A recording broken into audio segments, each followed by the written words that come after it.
doa cepat dijawab. Tuhan Yesus baik, haleluya, puji Tuhan. Kayaknya itu favor upon favor, mujizat banyak terjadi. Tapi sekarang setelah saya malah masuk lebih dalam, kok berat? Kok malah begini jadinya? Pernah dengar orang ngomong seperti itu? Now you know the reason.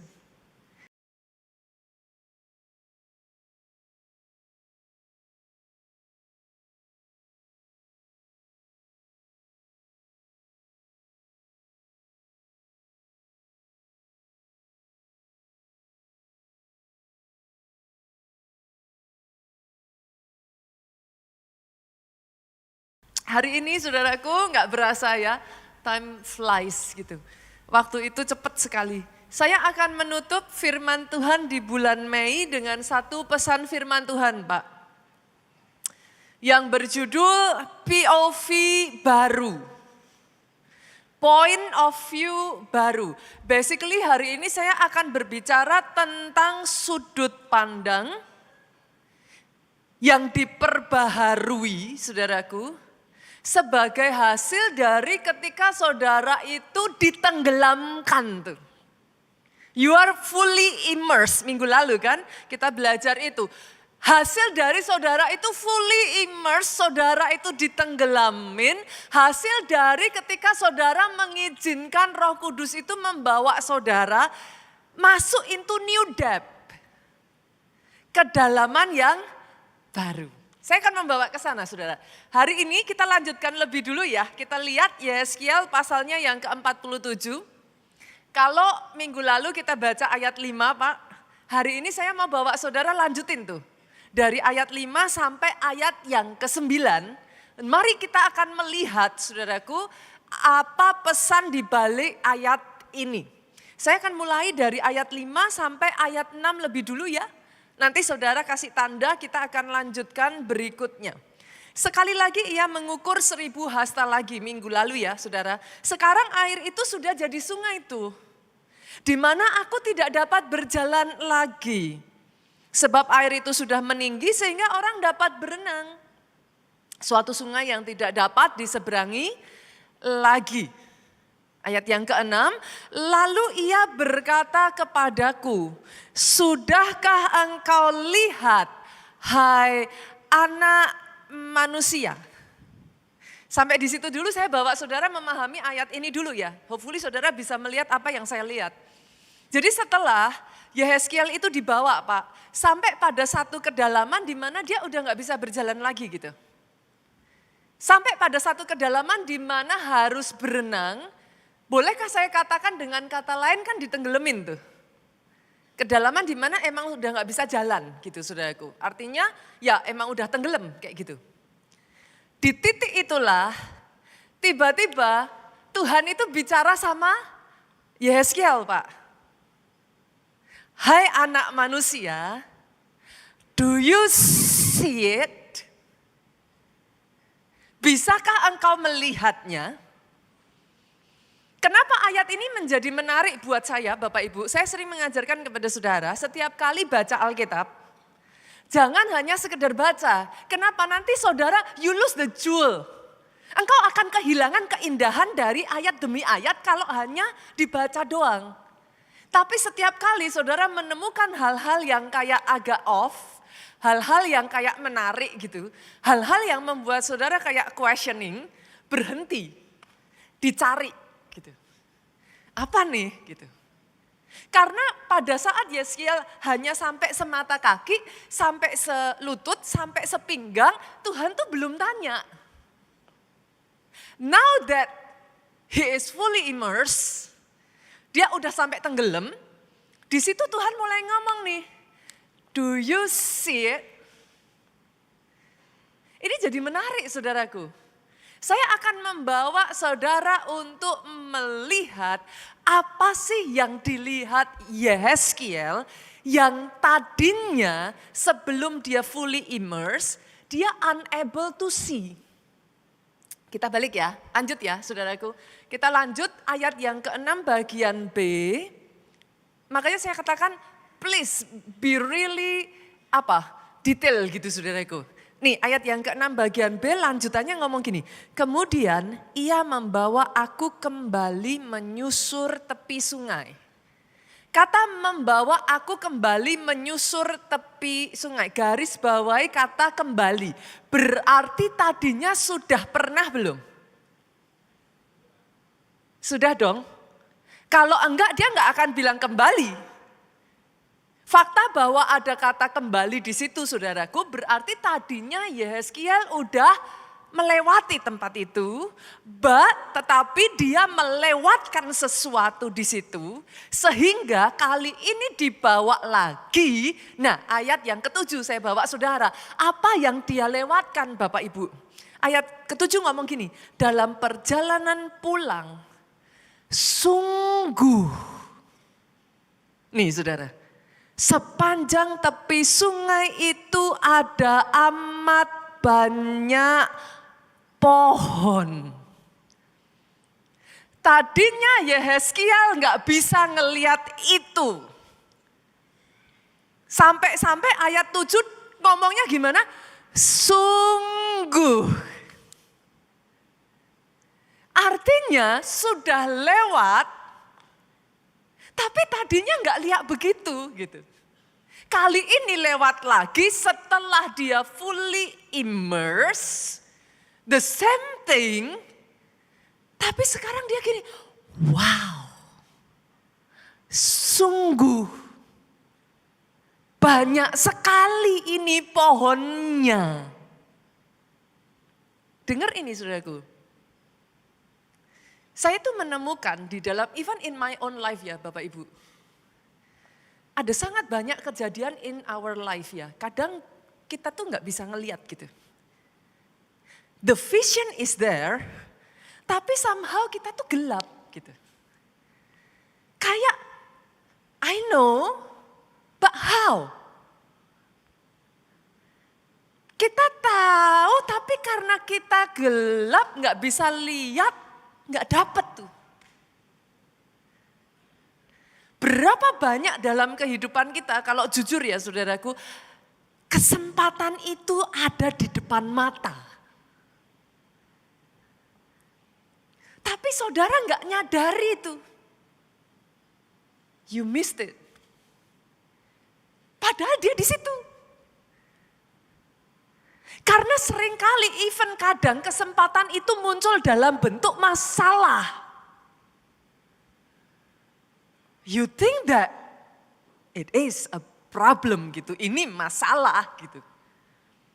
So saudara nggak bisa melihat bahwa sesungguhnya di tengah masalah itu Bu, jalan keluarnya juga udah disediain di situ. Saudara terlalu terpaku pada masalah itu sampai-sampai you cannot see the way out. Not only you cannot see the way out, saudara nggak bisa melihat the blessing behind the problem. Yang mengerti aminnya yang paling keras. Saudara pernah ngalami nggak ya kayak saya buat saudara yang sudah generasi kacamata? Buat saudara yang udah pakai kacamata aja, kira-kira kurang lebih saudara tahu lah ya, sudah usia-usia tertentu, maybe bahkan bukan itu saudaraku, mungkin saudara pakai sunglass lah. Pernah nggak ngalamin kayak saya? Satu kali saya pergi sama Pak Jo sama Pak Obaja. Kita jalan-jalan saudaraku, saya tuh pakai sunglass. Sambil waktu berjalan saudara, tanpa saya sadari, sunglassnya tuh saya taruh di atas kepala. Pernah ya saudara taruh sunglass di atas kepala kayak gitu kan. Terus jalan. Saya duduk di mobil, kita mau setir, saya ngerasa mulai butuh sunglass lagi tuh. Saya tuh bingung, saya buka-buka tas kan. Oh saya udah keluarin satu-satu madek saudaraku, apa orang Jawa bilang madek. Ini mana nih sunglassnya mana? Saya bongkarin, saya sampai kayak, saya tuh mulai yang kayak sayang tunggu saya gitu. Jangan pergi dulu, wait. Ini sunglass saya hilang nih. Saya tuh mulai ngerenungin saudara, apa tadi di kamar mandi ya? Apa tadi saya taruh di mana ya? Saya mulai panik saudaraku. Di mana nih sunglass gitu? Sampai akhirnya karena saya cuma ngomong tunggu, saya nggak bilang sama Pak Pak Jo dan Pak Obaja yang hilang apa, mereka tanya, kamu cari apa gitu. Saya bilang, sunglassku hilang, saya bilang. Apa, balik lagi yuk, balik lagi. Tadi mungkin saya taruh di mana, kamar mandi atau ketinggalan di mana, aduh. Padahal itu sunglass yang saya suka, saudara. Anehnya, di luar dugaan saya, mereka senyum. Loh, saya mikir ini enggak pengertian banget sih. Orang udah panik kok ini malah berdua senyum. Lah itu di kepala kamu itu apa? Saudara pernah alami itu? Bukan hanya itu, saya tuh pernah alami kejadian yang lebih apa saudaraku. Apa kalau kita mau ngomong terasa, ya ampun kok receh banget sih. Satu kali saya pernah ngalami kehilangan HP. Saya tuh, di sini ada yang pernah ngalami kehilangan HP enggak? Itu, deknya sampai, karena kita simpen banyak hal semua di situ saudara. Jadi kayak kehilangan satu HP tuh berasa yang kayak, ada gitu kan. Lucunya saudara, saya pakai senter. Saudara udah ngerti nih poin saya. Saya pakai senter, nyariin itu HP di mana-mana saudara. Di mana HP saya? Hanya untuk mendapati bahwa senter yang saya pakai untuk nyari HP saya adalah HP saya. Saya tahu it can sound, ini bisa terdengar kayak kok bodoh banget gitu kan. Tapi berapa banyak itu yang terjadi dalam kehidupan kita ketika engkau belum ditenggelamkan, fully immersed in the Holy Spirit. Hal yang sama yang di depan mata yang harusnya engkau lihat, engkau tidak bisa melihatnya. Dengar saya baik-baik saudaraku. Ini poin yang sangat penting. Ternyata saudaraku, faktor kedalaman bersama dengan Roh Kudus, faktor new depth ini Pak, pengaruhnya sangat besar sekali terhadap POV-mu. Saya ulang. Faktor kedalamanmu selama bulan Mei ini kita berbicara tentang new depth. Ketika engkau masuk dalam kedalaman yang beda bersama dengan Roh Kudus, POV-mu, the way you see things all around you, change a lot. Berubah total. Satu kali Pak ada kisah dari seorang CEO, seorang pengusaha di Amerika saudaraku. Dia juga seorang penulis buku, namanya adalah Michael Hyatt. Sebelum dia sukses saudaraku, dia mengalami satu momen di mana dia itu drop, dia hancur, dia burn out. Tahun 2000 jadi tahun yang paling suram dalam kehidupannya. Dia ada di titik yang keluarganya mengalami konflik besar. Target yang diberikan perusahaannya tidak tercapai. Dia sudah hampir depresi berat, saudaraku. Dia tidak lagi bisa melihat, jadi ini yang dikatakan oleh Michael. Semua di sekelilingku itu terlihat berkabut. Aku sudah tidak punya kekuatan lagi untuk berjalan. Pernah ngalami itu Bapak Ibu?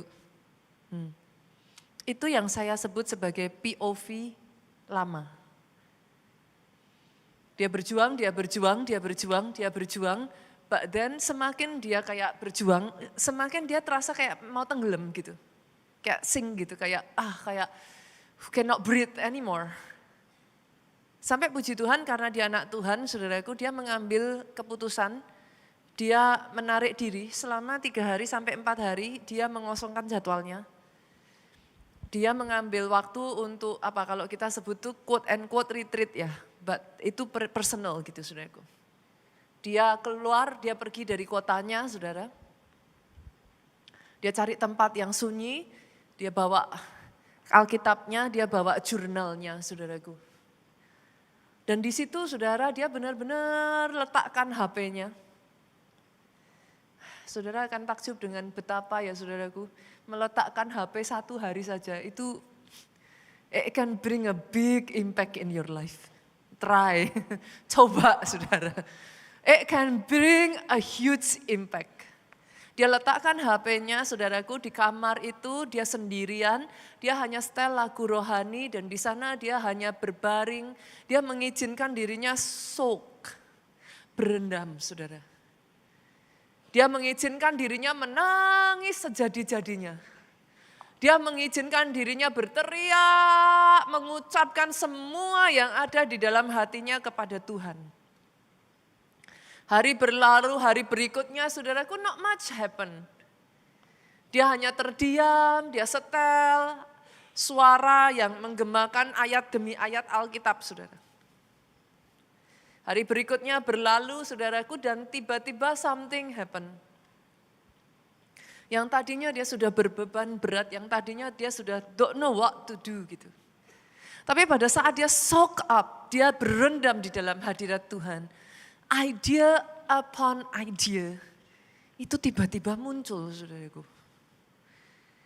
Tiba-tiba yang tadinya begitu berkabut, dia bisa melihat setitik cahaya terang. Yang menuntunnya pada ide dasar, ide awal saudaraku, dari sebuah buku yang later on dia tidak menyadari. Saya nggak tahu apakah dari multimedia sudah nemuin belum ya nama bukunya. Buku ini saudaraku berjudul Platform, Get Noticed in a Noisy World. Di tengah situasinya itu saudara, dia mendapat ide-ide yang ada, yang nantinya dia tulis di buku ini saudaraku. Disitulah dia mengalami breakthrough. Disitulah tiba-tiba saudaraku seperti sungai yang mengalir. Ide tentang buku itu keluar dengan begitu derasnya. Later on dia tidak menyadari saudaraku, buku ini menjadi New York bestseller. Yang tadinya keadaannya sudah terpuruk, yang tadinya dia sudah kayak berkabut Pak, gelap tidak bisa melihat apa-apa. Hidupnya berubah 180 derajat. Dia diangkat menjadi coach internasional saudaraku. Dia menjadi CEO dari salah satu perusahaan pengembangan diri Kristen terbesar di Amerika.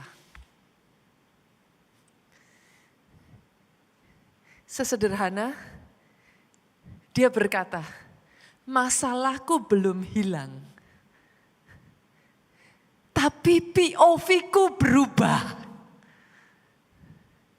Perubahan POV itu bukannya menghilangkan masalah, tetapi membuatnya melihat masalah menjadi mahkota.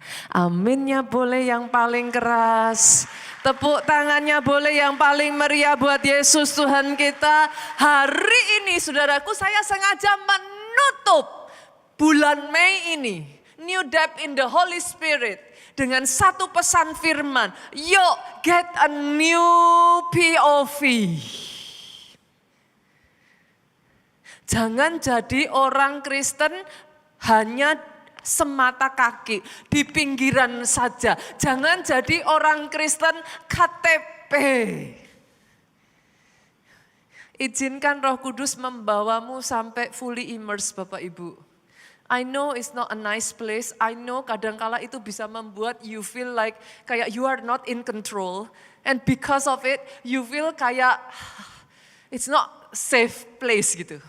Ini bukan tempat yang aman. Tapi minggu lalu kita belajar, bukankah dia Tuhan yang selalu membawa engkau keluar dari zona nyaman. Bukan karena dia jahat. Tapi dia yang paling tahu potensi terbaik dalam hidupmu. Lebih dari siapapun di sekelilingmu. He knows what you are capable of. Dia tahu engkau sanggup melakukan apa yang tadinya engkau nggak bisa lihat. And come on, izinkan saya mengatakan ini. Atas hidupmu, atas hidupmu, atas hidupmu, atas hidupmu. DNA kebesaran itu dia taruh dalam hidupmu. Engkau tidak bisa kecil lagi. Kepengen aja nggak bisa. Karena engkau ditentukan jadi besar.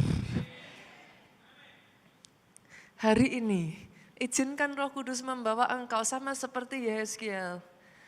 Jangan tahan. Awalnya semata kaki, tapi izinkan dia tarik engkau lagi. Masuk naik ke lutut. Dia tarik aja biarin saudaraku. Izinkan, izinkan, izinkan. Pastor tapi berat, iya. Siapa juga yang bilang ketika engkau masuk sampai ke lutut, ke pinggang sampai ke dada saudara, saya tanya, apakah di sana gelombangnya airnya lebih ringan? Enggak pernah. Makanya banyak orang Kristen ngomong, Pastor kenapa ya dulu saya baru bertobat kok rasanya enak sekali ya. Doa cepat dijawab, Tuhan Yesus baik, haleluya, puji Tuhan. Kayaknya itu favor upon favor, mujizat banyak terjadi. Tapi sekarang setelah saya malah masuk lebih dalam, kok berat? Kok malah begini jadinya? Pernah dengar orang ngomong seperti itu? Now you know the reason. Jangan bilang nggak tahu. Now you know. Tapi toh kalau itu lebih berat, izinkan dia. Karena dia ingin membawa saudara melihat sesuatu seperti Yeskiel. Lihat saudaraku, saya lanjutkan ya. Multimedia balik lagi yuk, ayatnya tadi. Yeskiel 47, ayatnya yang ke-8, ia berkata kepadaku, sungai ini mengalir menuju wilayah timur. Menurun ke Araba Yordan, bermuara di Laut Asin. Laut Asin yang mengandung banyak garam. Lihat ini saudaraku. Dan air itu menjadi tawar. Sehingga kemana saja sungai itu mengalir, segala makhluk hidup yang berkeriapan di sana akan hidup.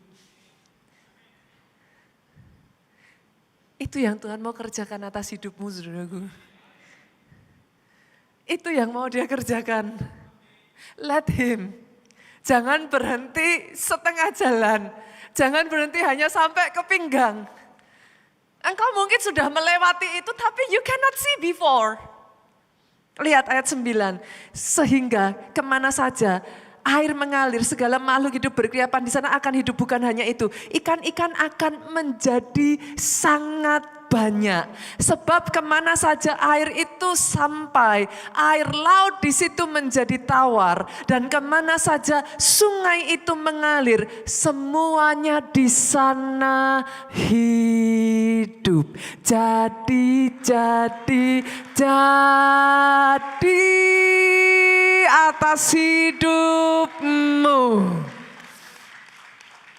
Oh, blossoming. Bukan tanpa masalah loh. Jangan lagi bilang, boleh gak sih Bapak Ibu, jangan basi ya, jangan lagi bilang kayak gini. Kenapa Tuhan izinkan? Gitu. Maaf bukan saya tidak, kenapa pastor tidak bersimpati gitu. Kenapa pastor kok tidak bisa ngerti gitu, apa yang saya alami? No.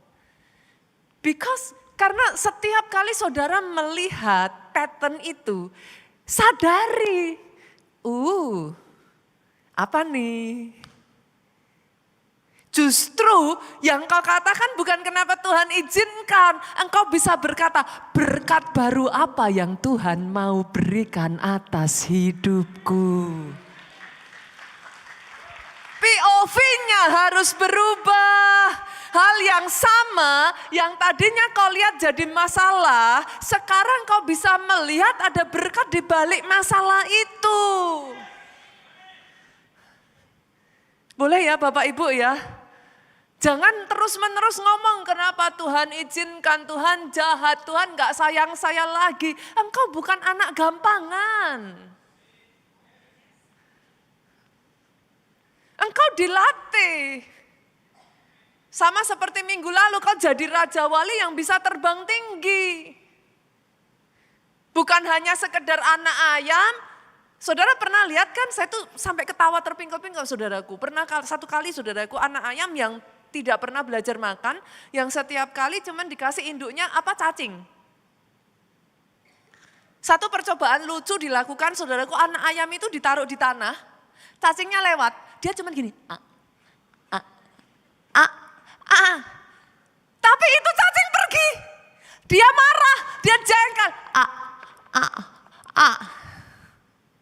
Ada di sini yang mau jadi orang Kristen kayak begitu? Senggol kiri kanan. Orang Kristen seperti apa kau mau jadi? Kayak gitu?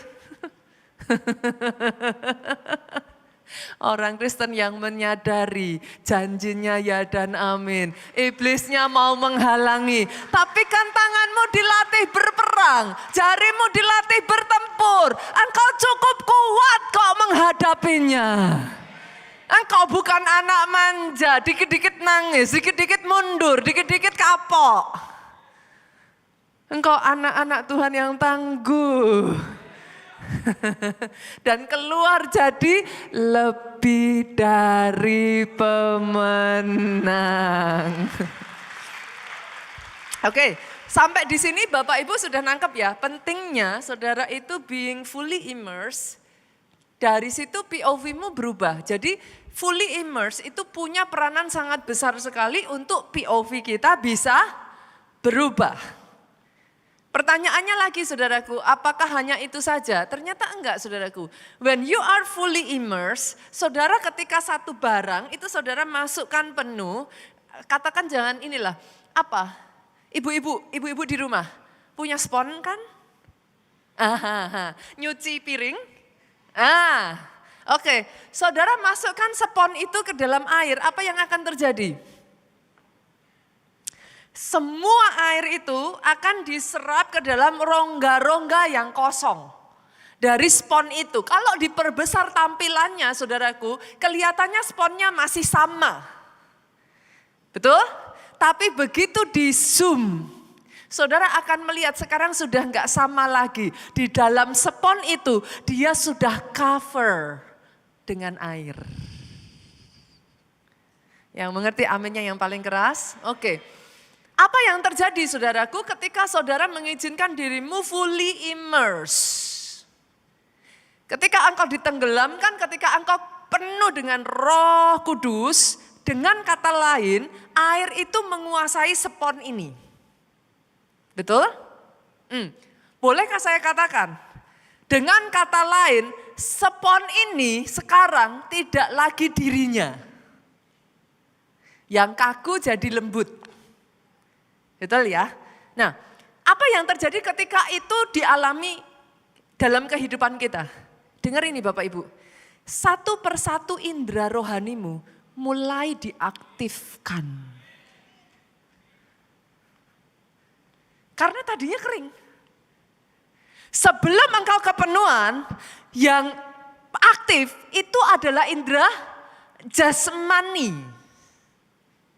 Tapi when you let the Holy Spirit fill you, engkau tuh di fully immersed, itu satu persatu tuh nyala tuh.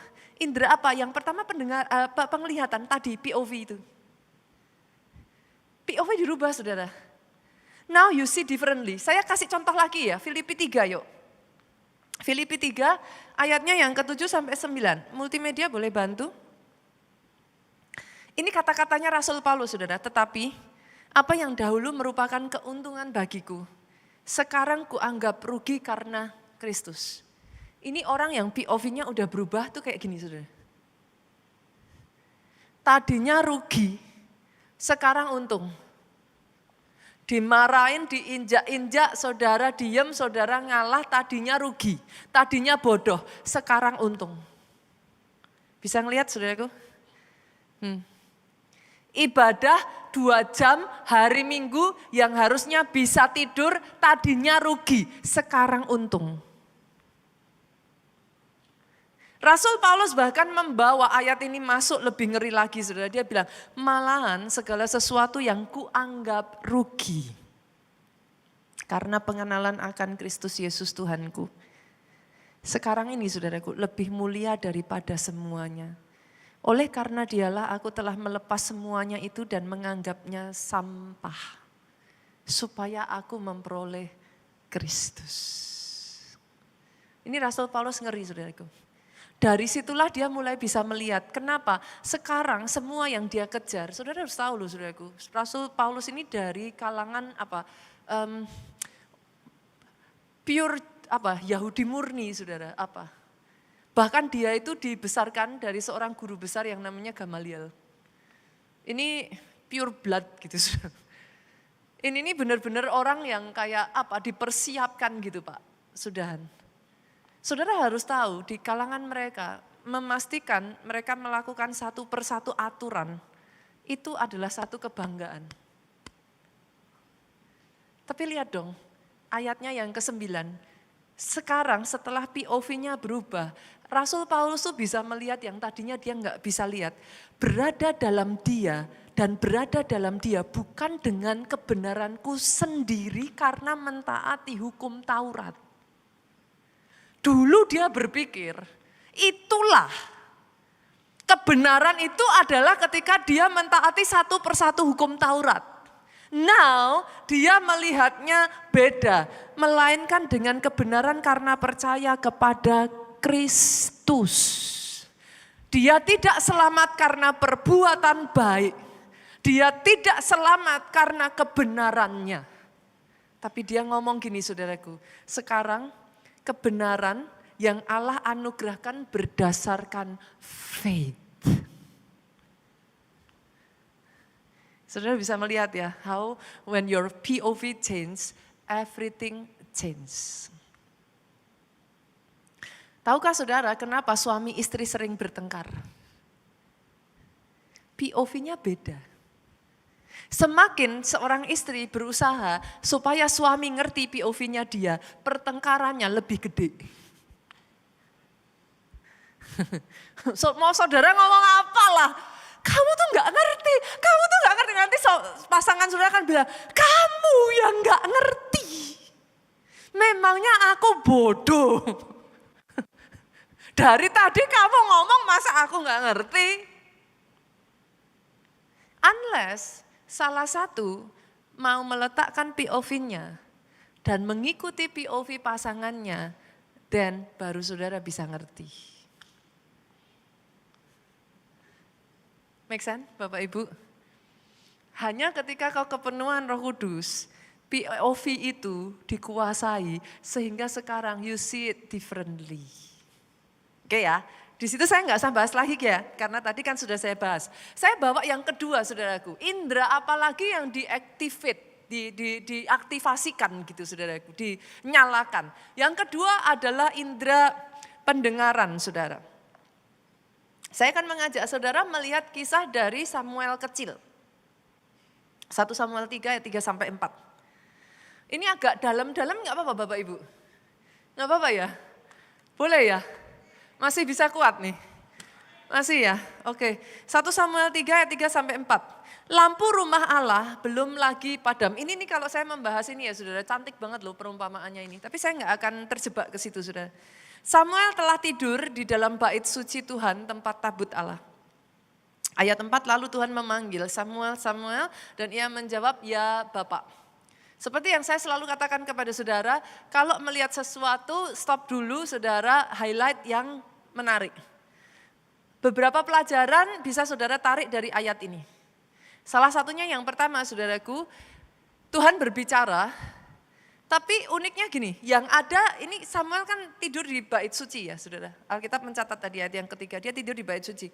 Yang tidur di sana bukan cuma Samuel Bu, ada Imam Eli, ada anak-anaknya Imam Eli. Dan ada yang lain-lain di sana.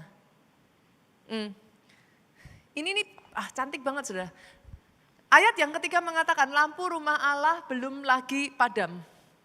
Makanya saya selalu ngomong, kalau baca Alkitab saudaraku, semua yang ada di Alkitab, even angka pun punya arti. Scholars Penafsir-penafsir Alkitab menyatakan ayat 3 ini cantik sekali saudaraku. Kenapa? Kenapa harus disebut lampu rumah Allah belum lagi padam? Jadi saudara masih ingat ayatnya ya? Pelita, mesbah itu enggak boleh dibiarkan padam, harus dijaga supaya tetap menyala. Nah, kalau di sini dikatakan lampu rumah Allah belum lagi padam, artinya ini posisinya itu tengah malam saudaraku. Itu biasanya imam akan nyalain supaya apa? Lampu itu, pelita itu akan nyala sampai pagi, nanti sebelum pagi itu dia mati, dinyalain lagi. Ini nih penanda khusus, saudara jangan berpikir ini ditulis tanpa sebab saudara. Fakta bahwa ditulis lampu rumah Allah belum lagi padam, itu berbicara tentang keadaan Israel saat itu yang sudah gelap. Suara Tuhan tidak diperdengarkan.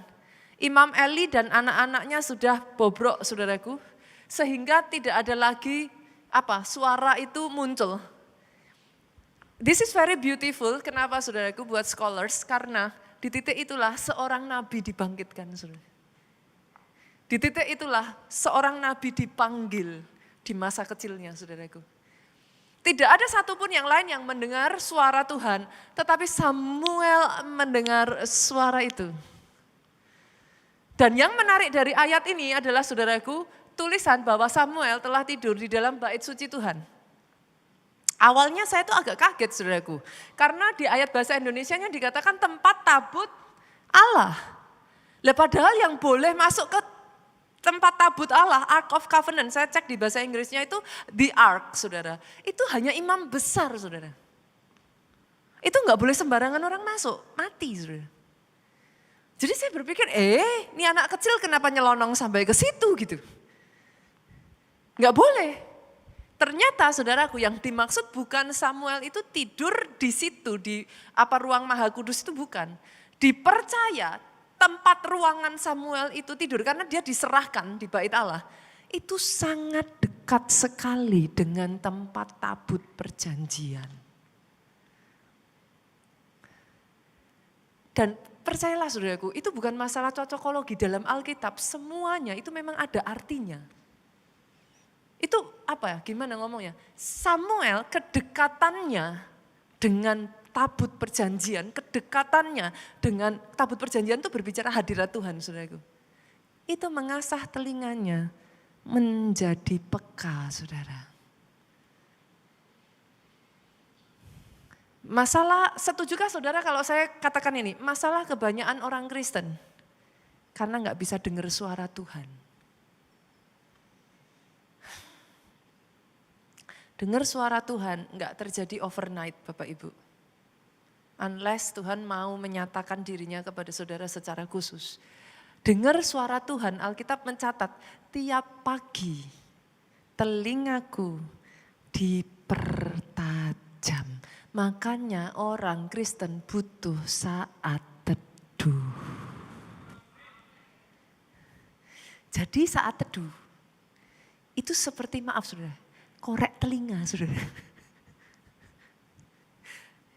Ketika tertutup dan tersumbat, saat teduh itu tiap hari mengizinkan saudara untuk membersihkan setiap sumbatan supaya kau bisa mendengar suara Tuhan. Senggol kiri kanan, kita butuh saat teduh. Jangan tanya terus kenapa kok saya nggak bisa dengar suara Tuhan Pastor. Kenapa.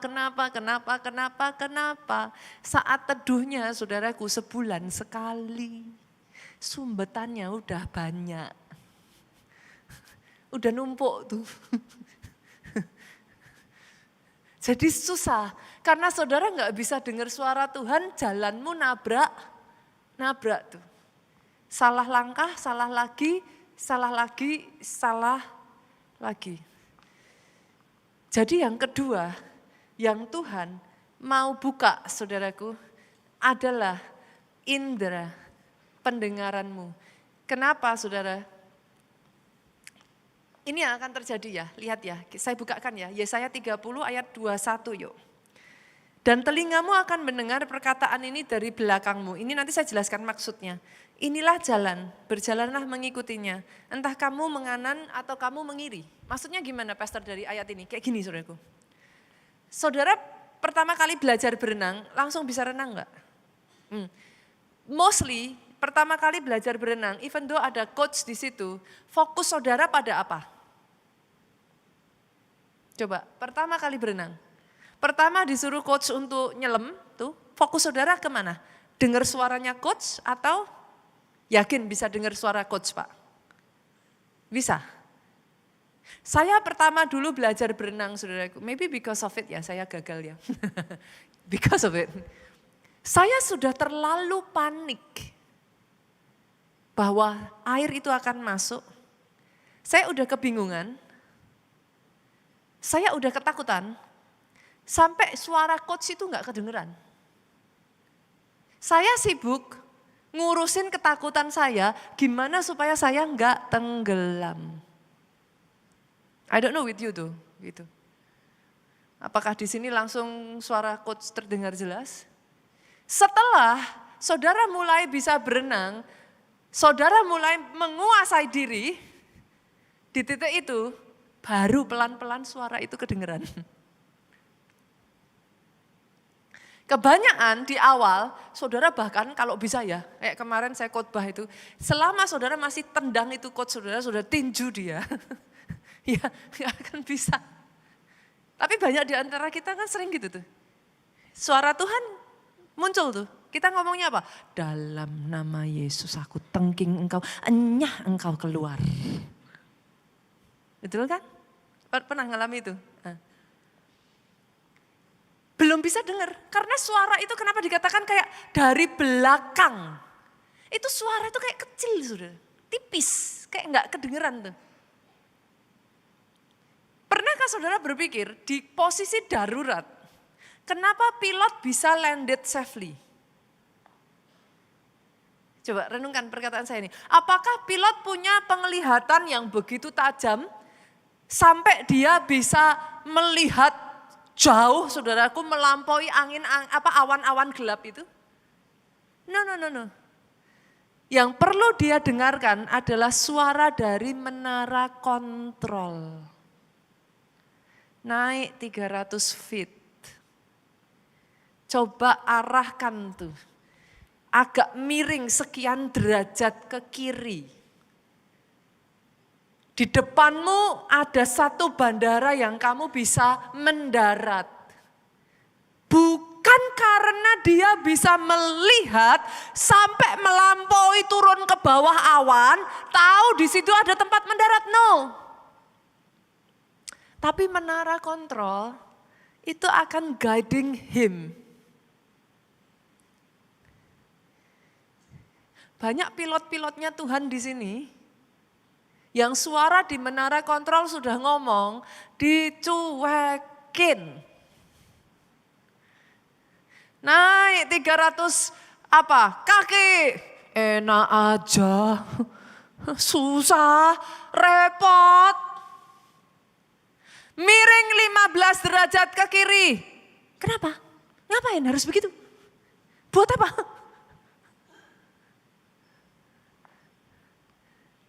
Senggol kiri kanan Bapak Ibu, saat teduh itu sepenting itu. Saat teduh itu sepenting itu. Kalau engkau tidak mendisiplin dirimu, kalau engkau tidak belajar memaksakan dirimu, telinga roh enggak diaktifasi, engkau enggak bisa dengar. Di dalam engkau tidak bisa mendengar, yang kau dengar apa? Suara ketakutan. Suara ketidakberdayaan. Suara dunia di sekelilingmu. Itu yang bikin saudara meluncur terjun bebas. Habis, crash. Make sense Bapak Ibu? Apakah saya membuat ini cukup masuk akal buat saudara? Make sense ya? Senggol kiri kanan. Saat teduh beneran ya. Di sini saudara bilang amin, amin, amin, pulang nanti molor lagi saudaraku, tidur lagi gitu, bantal lebih nyaman pastor. Tapi sepenting itu, seriously sepenting itu saudaraku. itu akan menyelamatkan hidupmu di momen-momen darurat. Kalau kau nggak bisa mendengar suara dari menara kontrol itu, pesawat itu bahaya Pak, it's very dangerous Pak. Dia akan floating around, tinggal tunggu waktu bensinnya habis and crash. Gitu. Jadi yang kedua, yang Tuhan mau pertajam pendengaranmu. Yang ketiga, yuk kita lanjutkan Bapak Ibu. Masih kuat? Masih tahan? Masih tahan ya? Oke, saya lanjutkan. Yang ketiga yang dia mau ubah adalah perkataan Bapak Ibu. Tahukah saudara, ketika engkau kepenuhan Roh Kudus masuk dalam, perkataannya juga berubah saudara. Kita lihat Yesaya 50 ayatnya yang keempat-A. Tuhan Allah telah memberikan kepadaku lidah seorang murid. Apa yang terjadi ketika lidahmu itu diubah? Lidahmu itu dikendalikan, ada apa? Kekangnya lidah seorang murid. Supaya dengan perkataan aku dapat memberi semangat baru kepada orang yang letih lesu. Jadi orang Kristen, sama-sama orang Kristen, kalau saudara fully immersed dengan enggak, totally different. Nanti saudara bisa ngelihatnya di mana? Lidah. Karena Alkitab ngomong saudaraku, dari dalam hati itu mengalir perkataan. Ayatnya di mana Pastor? Yuk buka yuk, Matius. Multimedia boleh bantu saya, Matius 12 ayatnya yang ke-34. Sudah muncul di depan Bapak Ibu? Oke. Yuk sama-sama kita baca yuk 23. Hai kamu, keturunan ular bedudak, bagaimanakah kamu dapat mengucapkan hal-hal baik sedangkan kamu sendiri jahat? Ini poin utamanya, 23. Karena yang diucapkan mulut meluap dari hati. Kata meluap saudaraku itu bukan cuma nanti sesekali keluar apa. Enggak. Kata meluap tuh gini, yang di dalamnya udah penuh. Nanti keluar kata apa, itu dari kepenuhan yang di dalam. Jadi jangan heran saudaraku kalau yang di dalamnya penuhnya adalah sakit hati. Saudara dekat-dekat orang yang sakit hati, maka kata-kata yang keluar adalah kata-kata Pernah nggak ngalami ketika saudara sakit hati begitu rupa saudara simpen, setiap kali ngomongan munculnya akan itu. Dan itu nggak bisa ditolong saudaraku. Dari dalam itu akan mengalir keluar saudara. Hanya ketika saudara fully immersed dengan Roh Kudus, bisa diubah tuh. Kata-katanya yang mengalir keluar sekarang bukan lagi perkataan sia-sia, bukan lagi sumpah serapah Bapak Ibu. Kata-katanya yang mengalir keluar sudah berbeda. Boleh ya Bapak Ibu ya. Sudah totally sekarang berbeda. Inilah yang terjadi dalam kehidupan Petrus. Petrus yang sama, masih ingat pernah ditegur Yesus apa? Engkau iblis diamlah, masih ingat? Kata-kata Petrus yang tadinya tuh very blunt saudaraku, dia tuh orang yang sangat to the point, dia orang yang sangat kata-katanya tuh gak mengenakkan gitu Petrus itu, nyebelin gitu, keras. Tapi Petrus yang sama, apa yang terjadi sejak Pentakosta Bapak Ibu, kita buka ya, kita lihat buktinya. Kisah Rasul 2 ayat 37. Ketika mereka mendengar hal itu, lihat ini, Petrus yang sama loh saudara. Yang tadinya kata-katanya bikin marah. Ketika mereka mendengar hal itu, hati mereka sangat terharu. Lalu mereka bertanya kepada Petrus dan rasul-rasul yang lain, apakah yang harus kami perbuat saudara-saudara? How change? Betapa sudah berubah perkataan Petrus saudara. Bukan hanya itu saja, lihat ayat yang ke-40, dengan banyak perkataan lain lagi, ia Petrus memberi suatu kesaksian yang sungguh-sungguh.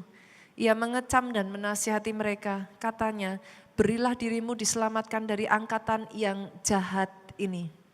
Saya nggak tahu apakah ada pengkhotbah di tempat ini, saya nggak tahu apakah ada KKS di tempat ini. Dengar ini ya saudaraku. Orang yang kepenuhan Roh Kudus bukan hanya pandai berbicara. Sorry saudara. Saya boleh pandai berbicara, saya boleh ini itu dan lain sebagainya. Tapi pandai bicara enggak merubah orang. Orang yang kepenuhan Roh Kudus perkataannya diurapi.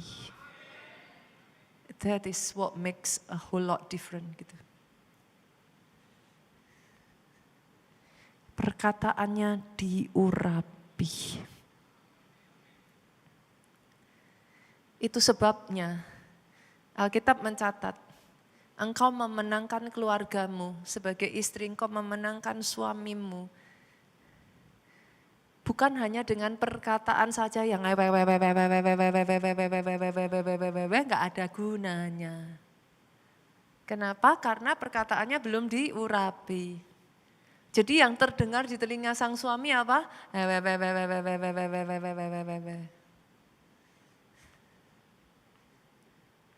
Tapi tindakannya toh, jangan cuma ngomong saja. Tapi kalau saudara diurapi perkataannya, saudara akan takjub dengan bagaimana saudara baru ngomong sedikit aja ya, somehow itu sudah sampai masuk ke dalam. That is the difference. That is the difference. Dan sejak saat ini saya perkatakan ya, yang keluar dari mulutmu bukan lagi caci maki, yang keluar dari mulutmu bukan swearing word, bukan kata-kata sia-sia. Yang keluar dari mulutmu mulai detik hari ini adalah perkataan yang memberkati, membangun, menguatkan, jadi berkat. Tepuk tangannya boleh yang paling keras. Jangan naif dengan ngomong gini, ups, bercanda. Enggak ya Bapak Ibu? Sadarkah saudara perkataan bercandamu buat seseorang itu bisa seumur hidup diingat loh. Ups, maksudku bukan gitu kok. Ah, kamunya aja yang baperan. No ya, you are responsible over your word. Be very careful with it. Sama-sama, Pastor, kalau saya nggak tahu mau ngomong apa, dikunci aja mulutnya. Emangnya harus selalu ngomong? Lah kalau nggak tahu mau ngomong apa, setidaknya kalau kau belum bisa mengatakan iman dari rencana Tuhan atas hidupmu, kunci aja dulu. Daripada menghancurkan hidupmu dengan perkataan negatif. Yang sepakat aminnya yang paling keras. Boleh ya Bapak Ibu ya. Enggak harus selalu ngomong kok, enggak harus selalu ngomong. Kalau belum bisa ngomong, puji Tuhan, rencana Tuhan besar, Tuhan dahsyat. Aku percaya di balik ini semua ada anugerah Tuhan. Kalau belum bisa ngomong itu, kunci aja. Kalau mau ngomong, kunci aja saudara. Oke, yang terakhir ya, yang keempat. Yang terakhir saudaraku, penciuman. Nah, penciuman ini saudara, dipengaruhi oleh sensitivitas sensor syaraf di area hidung, saudaraku. Oke, syaraf di area hidung kita ini memiliki manusia sekitar 5-6 juta sensor. Nah, apa yang membuat berbeda? Kalau saudara melihat anjing pelacak, itu sensor reseptor baunya itu mencapai 300 juta, saudara. Mencapai 300 juta. Dia bisa membau sampai sekitar 50 km jarak jauh tuh. Ngeri ya saudaraku. Itu bisa sampai 2-3 hari tuh. Bau yang saudara bahkan udah gak ada tuh anjing pelacak itu bisa detect itu saudara. Nah, kalau saudara sudah terbiasa peka, fully immersed tuh. Ini nih, saya gak tahu saudara pernah ngalami gak? Saudara tuh kayak bisa mencium, mengerti hal-hal yang orang lain enggak ngerti itu. Ibu-ibu, saya katakan ini kepada saudara, fungsi yang nomor 4 ini besar sekali dalam rumah tangga. I experience it a lot. Dulu saya berpikir saya aneh Bapak Ibu. Ketika saya ngomong orang lain tuh masih yang apa sih, gak ada apa-apa kok gitu. Suami saya tuh sampai ngomong sama saya, pernah satu kali saudaraku, tengah malam, saya tuh dibangunin sama Tuhan, saya pernah cerita kok sama saudara.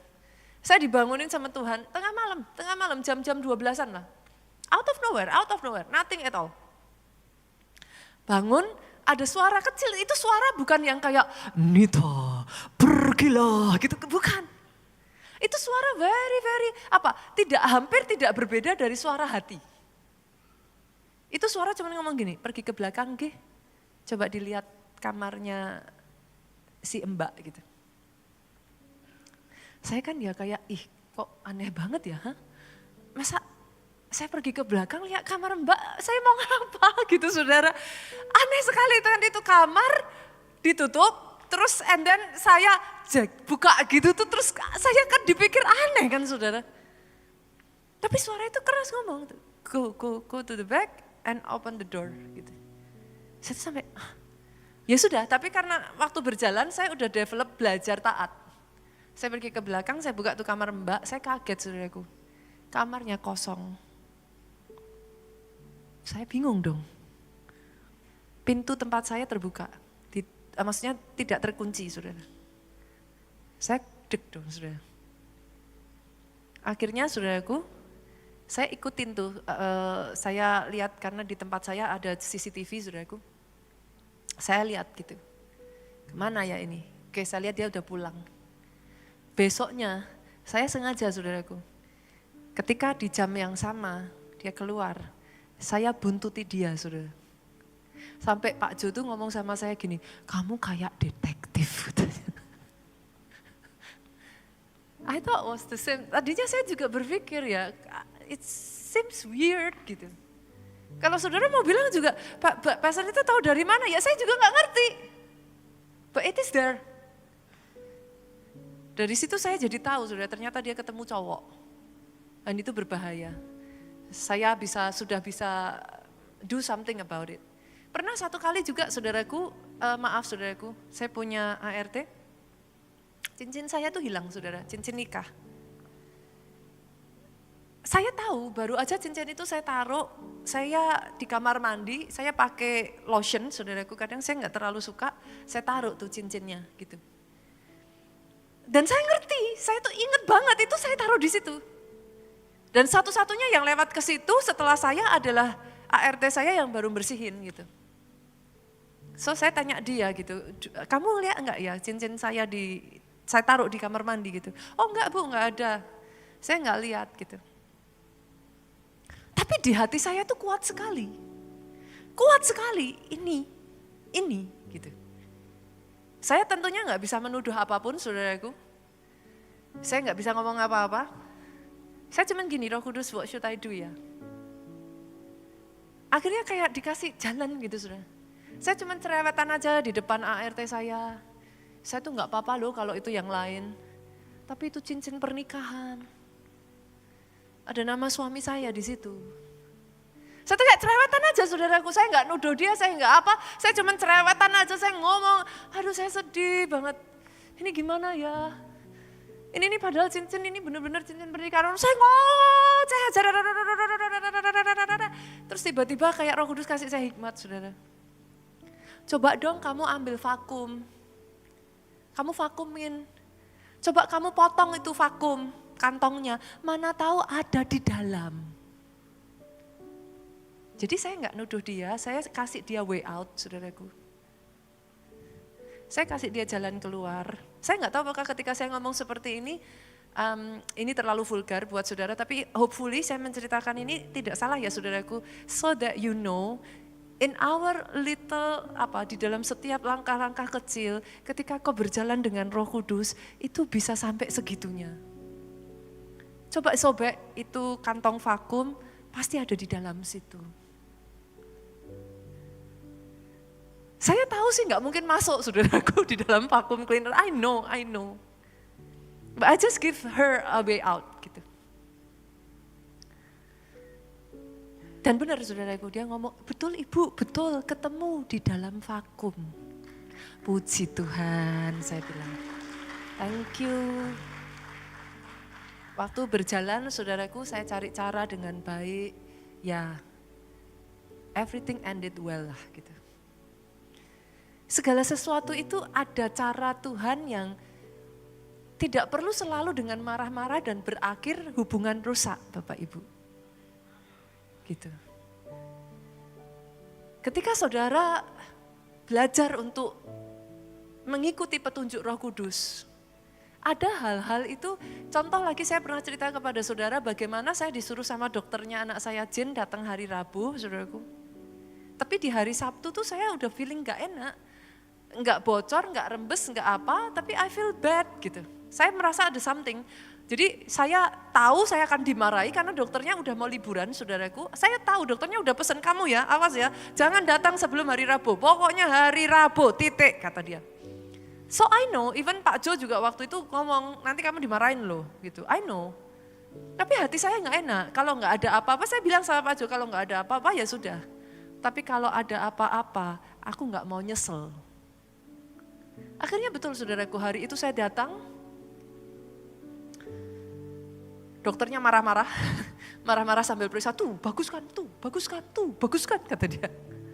Puji Tuhan dok, saya gitu. Sampai di satu titik dia bilang, kamu gak rembes, kata dia. Anak sudah 2 loh dok, masa gak tahu kalau rembes, saya bilang. Jadi ternyata plasenta anak saya ini menyedot air ketubannya. Itu dokternya sampai minta maaf sama saya, saudaraku. Sampai detik hari ini. Sampai dia masih minta maaf, saudara. Itu kalau saya datang hari Rabu, dia bilang, saya nggak akan jumpa anak saya. Hari itu saya langsung masuk, saya langsung dipasangin alat. Saya langsung diusahakan untuk saya bisa lahiran secara normal lebih dulu, saudaraku. Ended up saya harus disesar karena tidak bisa. Kalau itu tidak dilakukan, kalau hari itu saya tidak datang, maka maybe hari ini saudara nggak bisa lihat jin kecil.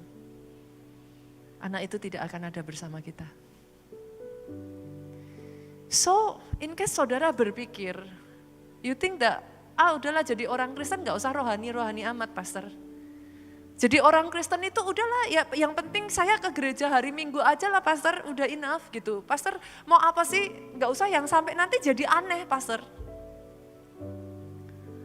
Justru ketika engkau mempertajam, engkau soak up, engkau fully immerse. Engkau jadi bisa mendengar yang engkau tidak bisa dengar sebelumnya. Sama seperti Elisa.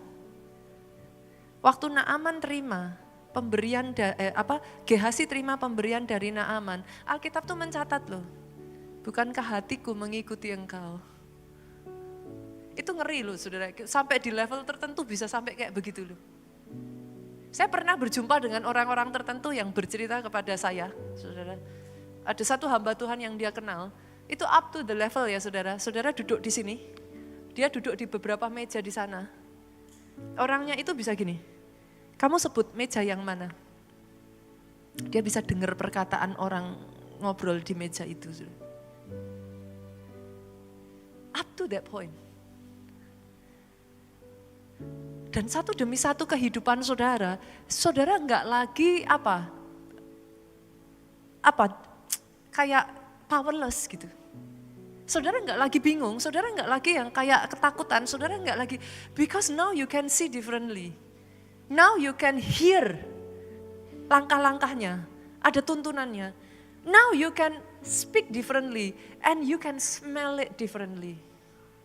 Saat ada orang yang berniat jahat sama saudara, saudara udah bisa mencium duluan, saudara udah yang kayak, oke, sama yang ini saya harus bersikap gimana gitu. Kadang bahkan orang bersikap baik sama saudara pun saudara sudah tahu nih, mana yang perlu secukupnya, jaraknya hanya dijaga sampai segini, mana yang saudara bisa bawa lebih lanjut kayak gitu. Not because the person is bad gitu. Kadangkala jarak itu menentukan, hal-hal seperti itu tidak akan saudara bisa dapat kalau penciuman saudara nggak tajam. Akhirnya salah lagi, keceklong lagi, jatuh lagi gitu kan. Semua serba salah gitu Bapak Ibu. Berapa banyak dari saudara hari ini keluar dari bulan Mei ini, kau izinkan Tuhan ubah POV-mu menjadi POV yang baru. Fully immerse, ditenggelamkan sampai saudara itu ngalami Roh Kudus.